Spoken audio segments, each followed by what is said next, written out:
Dawn bleeds across the craters and trenches and into the devastated forest. Explosions tear the ground, mud rises and showers Anna. Men tumble headlong into open craters filled with rotting cadavers. Mangled human and horse flesh make a feast for rats. Other men are blasted to bits and pieces. Some drown in mud and blood. The brutal savagery of these human animals amuses Anna. She's never been so entertained.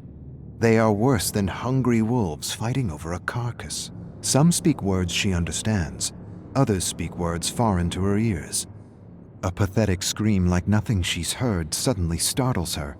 She follows the source of the sound into the decimated forest, where she sees a small canvas tent and Russian soldiers guarding foreign prisoners. She watches them all evening. She watches horrified when they execute one of the horses for dinner. So much meat wasted due to sloppy butchery. After dinner, the Russians grab one of their foreign prisoners and crush his head with a shovel to pass the time. They laugh and make jokes. She watches them in the shadows and laughs silently. Not with them, at them. A shovel is clunky, the blows are awkward, the death messy. These men are neither fish nor meat. Her mother taught her better. She was going to search for another pack of human animals, but something catches her eye. Something that reminds her of her father. Something perfect for her little Bushka. A gift. Anna hides in the shadows and fixes her gaze on the gift. The Russian soldier carves the gift as he guards and swears at foreign prisoners in the shredded canvas tent. They kill and torture each other because they cannot talk to one another.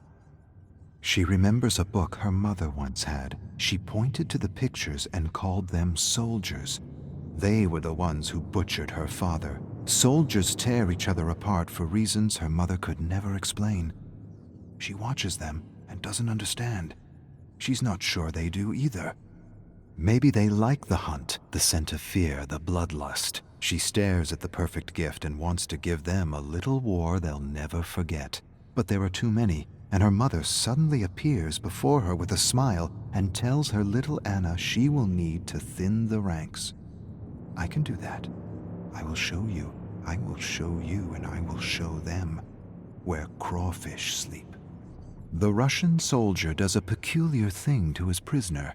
He ties him to a gnarled branch by his ankle and lights a fire a few inches under him. She scrunches her brow, confused. You kill the game before you roast it. But these soldiers enjoy his agony. She recognizes the yelling and shrieking foreigner. Just a few moons ago, he was torturing Russian prisoners in another tent. Just a few moons ago, he was the tormentor. The Russian holds the perfect gift in his hands while the prisoner shrieks and squeals like a pig. She smirks. It's kind of a funny cry. It is. It's amusing.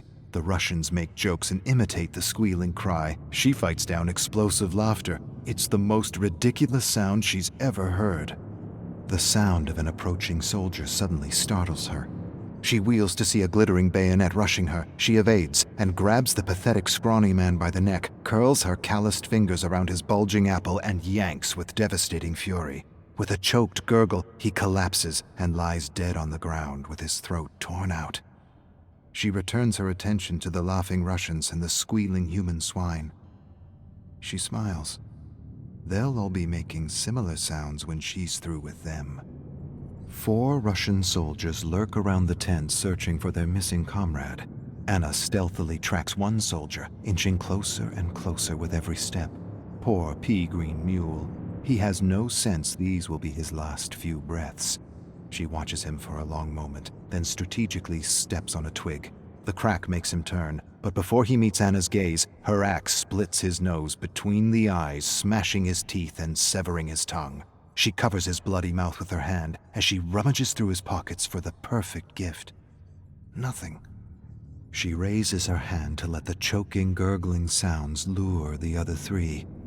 Carefully they approach with their bayonets raised and ready. She grinds her teeth in fury and bloodlust. She rolls their comrade's severed head in their midst. A moment of shock, and it's all she needs as she leaps out and drops 2 soldiers with one lash of her axe. The other soldier rushes in with a scream, and she meets him with a sweeping stroke that severs his head clean off the torso. A geyser of blood erupts as his headless torso staggers stupidly back and forth as though searching for its lost head. The torso staggers forward, then pitches backward and collapses. The sounds of another attack reach her before the blade. She lashes left and right, and the body collapses in mangled pieces. The soldier stares at the pieces of his body around him in terror. She laughs and thinks about that story her mother used to tell her. Sorry, Yetso. Can't be put together again. Anna finds these soldiers curious.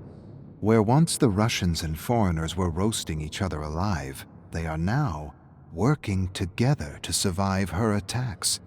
They are calling her a ghoul, a monster of the forest, saying she is a Bodark.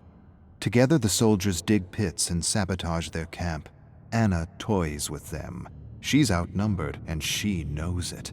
She weakens their senses by depriving them of sleep. Every night she approaches their camp, sings a lullaby, then howls like a Bodark. The soldiers wake in a frenzy and scuttle in terror as she returns to her cabin to sleep with her little one. She rests for a few hours and then returns to her little war to reignite a cycle of terror. 1 or 2 sleepless nights and they'll be ripping each other apart. It'll be a matter of walking in and taking what belongs to her little Bushka.